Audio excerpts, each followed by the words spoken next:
ओम नमः शिवाय। दोस्तों, हर हर महादेव। कैसे हैं आप सब? देखिए, आप सबको पता है सावन का पवित्र महीना चल रहा है और सावन के महीने में हम छोटे छोटे उपाय करेंगे जिससे हमारे भोले बाबा प्रसन्न होंगे। तो इसके लिए हमें कल शुक्रवार का दिन है, तो हमें कुछ उपाय हमने अपनी वीडियो में बताए हैं जो आपको बहुत ही सावधानी से करने हैं। देखिए, शुक्रवार के दिन जो किए गए उपाय हैं वो उससे माता लक्ष्मी प्रसन्न होंगी, जिससे हमारे घर में धन की वृद्धि होगी।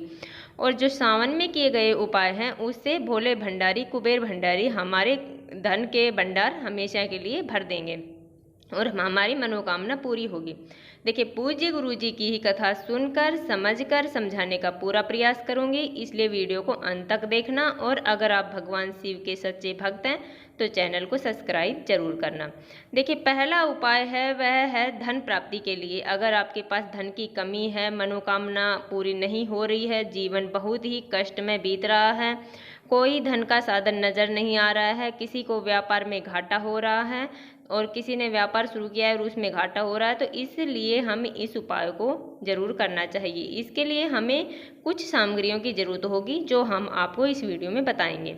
देखिए, इसके लिए हमें लेना है 1 लोटा जल। देखिए, लोटा है वो तांबे का होना चाहिए, उसके अंदर हमें जल भर लेना है। उसके बाद में हमें लेना है 1 चुटकी काले तिल। देखिए, 1 चुटकी काले तिल हमें ले लेना है, तिल सबके पास मिल जाएंगे। उसके बाद में हमें लेना है हल्दी की गांठ। देखिए, कुछ सूखी हल्दी होती है या फिर गीली हल्दी होती है, आपको कोई भी हल्दी मिले हमें वो गांठ ले लेनी है, बस पिसी हुई हल्दी नहीं लेनी है। उसके बाद में हमें लेने हैं पीपल के पत्ते। देखिए, पीपल के पत्ते जो हमने स्क्रीन पर दिखाए हैं साफ सुथरे पत्ते होने चाहिए, 5 पत्ते हमें पीपल के ले लेने हैं। देखिए, ये सब सामग्री लेने के बाद में हमें एक लोटे में डाल लेनी है। पहले हमें पत्ते डालना, जल भरना है, फिर हमें पत्ते डालने हैं, उसके बाद में हमें काले तिल डालने हैं और फिर हल्दी की गांठ हमें उस लोटे के अंदर डाल लेनी है। इसके बाद में इन सब सामग्रियों को हमें लेकर जाना है भगवान शिव के मंदिर में। वहां जाने के बाद में हम जो लोटे में सामग्री डालकर लाए हैं, हमें उसे अपनी मनोकामना बोलते हुए श्री शिवाय नमस्तुभ्यम का जाप करते हुए भगवान शिव के शिवलिंग पर समर्पित कर देंगे। उसके बाद में जब हम उस पत्ते को, जैसे पत्ते हमारे नहीं निकलेंगे लोटे से, तो हमें हाथ से निकालकर उन्हें समर्पित कर देना है। और अंत में हमें अपनी मनोकामना मांग लेनी है भगवान से कि हमारी यह मनोकामना, यह इच्छा है जो पूरी नहीं हो रही है। उसके बाद में जब हम पत्ते रखेंगे 5, तो उनमें से एक पत्ता उठाना है, जिसके ऊपर जल होगा उसे अपने ऊपर छींट लेना है। देखिए, यह अचूक उपाय है। ऐसा करने से हमारे सभी जो हमारे रास्ते में जो विघ्न आ रहे हैं, जो भी कठिनाई आ रही हैं जीवन में, वो सब खत्म हो जाएंगी। देखिए, ये पहला उपाय था। अब चलते हम दूसरे उपाय की ओर। देखिए, दूसरा उपाय है वह बहुत ही अचूक उपाय है जो हर शुक्रवार को हमें करना चाहिए। यह बीमारी के लिए है यह उपाय। अगर हमारे घर में किसी को बीमारी हो रही है, जैसे शरीर में गांठ पड़ रही है, थायराइड है, कैंसर है, यहाँ तक कि सभी बीमारियों के लिए इस उपाय को अवश्य ही करना चाहिए। देखिए, इस उपाय को, यह एक ऐसा मंत्र है जिससे मरा हुआ आदमी भी जीवित हो जाता है। तब शुक्र भगवान जी ने उस मंत्र का स्मरण करना प्रारंभ किया था, तो शुक्र को एकदम से आनंद की प्राप्ति हो गई थी और शंकर भगवान जी ने इस मंत्र को शुक्र भगवान को दिया था और उन्हें देवता तुल्य बना दिया था और तब यह मंत्र बना। उस मंत्र का नाम है महामृत्युंजय मंत्र। देखिए, इस मंत्र से जो आपकी सभी बीमारियां हैं, बीपी, थायराइड, शुगर, कैंसर, सब समाप्त हो जाएंगी। इसके लिए हमें करना क्या है, लेना है एक दीपक। देखिए, दीपक हमें मिट्टी का ले लेना है, हम आटे का भी ले सकते हैं। उसके अंदर हमें गोल बाती डालनी है और गौ माता का घी भर लेना है। उसको लेकर हमें जाना है बेलपत्री के पेड़ के नीचे। देखिए, बहुत ही छोटा उपाय है परंतु बहुत ही अचूक उपाय है। इसे हर शुक्रवार को अवश्य करना चाहिए। वहां जाने के बाद में हमें प्रदोष काल में जाना है और उत्तर दिशा की तरफ मुख करके बैठ जाना है। वो एक दीपक हमें बेलपत्र के जड़ में जला देना है, बेलपत्र के पास जला देना है और वहां बैठकर हमें 108 महामृत्युंजय मंत्र का जाप करना है। बस इतना सा करना है, इससे हमारे जीवन की कठिनाई, बीमारियां सब दूर हो जाएंगी। छोटा उपाय है परंतु बहुत ही अचूक उपाय है, इसलिए हम बार बार आपको कह रहे हैं इस उपाय को हमें अवश्य ही करना चाहिए। देखिए चलते हैं अब तीसरे उपाय की ओर। तीसरा उपाय है वह लक्ष्मी जी के लिए है, धन की प्राप्ति के लिए है। अगर आपका व्यवसाय नौकरी नहीं लग रही है तो उसके लिए है। मनोकामना पूर्ति के लिए हमें इस उपाय को अवश्य ही करना चाहिए। इसके लिए हम कुछ सामग्री की ज़रूरत है जो हम आपको बता रहे हैं। उसमें लेना है एक स्टील का लोटा। देखिए लोटा है वो हमें तांबे का इसमें नहीं लेना है, इसमें लेना है सिर्फ स्टील का लोटा, क्योंकि इसके अंदर दूध भरा जाएगा तो तांबे के लोटे में दूध नहीं डाला जाता है। उसके बाद में हमें लेना है गौ माता का दूध।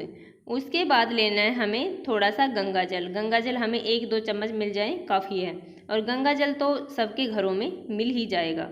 उसके बाद में हमें ये सामग्री लेकर दूध गंगा जल लेकर हमें डालना है लोटे के अंदर। इसे जल से पूरा भर लेना है। उसके बाद में हमें लेनी है दुर्वा। देखिए दुर्वा है जो हमें ऊपर से तोड़कर ऐसे बंडल बना लेना होगा जो आपको स्क्रीन पर दिख रहा होगा, और हमें इसे मोली से धागे से लपेट लेना होगा। उसके बाद में हमें ये सब सामग्री लेकर हमें इन्हें एक लोटे में डाल लेनी है। जैसे दुर्वा है उसका जो पत्तियां हैं वो नीचे की तरफ होंगी और जो डंठल पकड़ने का है वो ऊपर की तरफ होगा। उसके बाद में हमें लेना है कुछ चावल के दाने। हमें गुरुजी ने इनमें गिनकर नहीं बताया, उन्होंने कहा था कुछ चावल के दाने ले लेने हैं, 1 मुट्ठी, उससे कम जितना भी आपकी श्रद्धा हो उतना आप ले सकते हैं। उसके बाद में हमें थोड़ा सा केसर लेकर और थोड़ा सा दूध लेकर उन चावलों को उसमें भिगो देना है, जिससे उनका कलर चेंज हो जाएगा और वो चावल केसर की और दूध की वजह से येलो दिखने लगेंगे। कुछ इस तरह जैसे हमने स्क्रीन पर आपको दिखा रखे हैं वैसे चावल हो जाएंगे। उसके बाद में हमें लेना है एक दीपक। दीपक आप मिट्टी का भी ले सकते हैं, आटे का भी ले सकते हैं। देखिए यह उपाय है वो हमें अपने घर में ही करना है, बाहर नहीं करना है। उसके बाद में हमारे पास जो भी भगवान विष्णु के स्वरूप हैं, लड्डू गोपाल की तस्वीर हो या फिर विष्णु भगवान की तस्वीर हो, हमें अपने घर में उसके पास जाना है। और उसके बाद में हमें जो हम चावल लिए हैं उसको नीचे रखकर उसके ऊपर एक दीपक प्रज्वलित कर देना है, और हमने जो दुर्वा ली है उससे हमें भगवान की मूर्ति पर छींट देना है। यह उपाय है जो शाम के समय करेंगे। हमें अच्छे से पूजा अर्चना कर लेनी है, और हमें उसके बाद में वहाँ पर श्री लक्ष्मी जी का जो कोई भी आपको मंत्र आता हो, अगर नहीं आता है तो हमें श्री का नाम लेकर 108 बार जाप करना है। श्री श्री श्री ऐसे करके 108 बार हमें जाप करना है। इससे हमें लक्ष्मी की प्राप्ति होगी और माँ लक्ष्मी बहुत ही प्रसन्न होगी। चलिए चलते हैं लास्ट उपाय की ओर। देखिए यह उपाय है, यह भी बहुत ही छोटा उपाय है। इसे हर शुक्रवार के दिन हमें करना चाहिए। ऐसा करने से माता लक्ष्मी की कृपा हमारे घर पर सदैव बनी रहेगी और हमारे कार्य सभी बनने लगेंगे। इसके लिए हमें करना क्या है, हमें लेना है एक सुहाग की निशानी। देखिए सुहाग का पिटारा जो होता है वो हम ले आएंगे। सुहाग की जो भी चीज़ें हों हमें वो ले लेनी है, और किसी ज़रूरतमंद महिला को, किसी गरीब महिला को हमें वो सुहाग की निशान वो पिटारी दान कर देनी है। देखिए ऐसा हम हर शुक्रवार करेंगे तो माता लक्ष्मी की कृपा हमारे ऊपर बनी रहेगी। यह बहुत ही अचूक उपाय है। और उसके बाद में हमें शुक्रवार के दिन अन्न का दान जरूर करना चाहिए। देखिए अन्न का दान करने से भगवान प्रसन्न होंगे, लक्ष्मी माता बहुत ही प्रसन्न होगी, और बाबा भोले भंडारी भी बहुत ही प्रसन्न होंगे अगर हमने शुक्रवार के दिन किसी को अन्न का दान कर दिया है। चाहे थोड़ा ही हो परंतु किसी ज़रूरतमंद को हमें अन्न का दान अवश्य ही करना चाहिए शुक्रवार के दिन।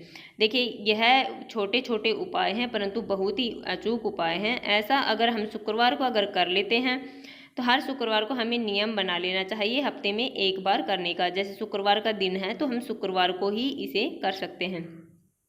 ये बहुत ही अचूक उपाय हैं। पूज्य गुरुजी ने अपनी कथाओं में ये सभी उपाय बताए हैं, इसलिए हम अपनी वीडियो में इन्हें आसान भाषा में आपको समझाने का पूरा प्रयत्न कर रहे हैं। आशा है कि आपको समझ में ये उपाय आ गए होंगे। और आपसे एक गुजारिश है, अगर आपने चैनल अब तक सब्सक्राइब नहीं किया है तो प्लीज़ चैनल को सब्सक्राइब कर लें और वीडियो को लाइक करें।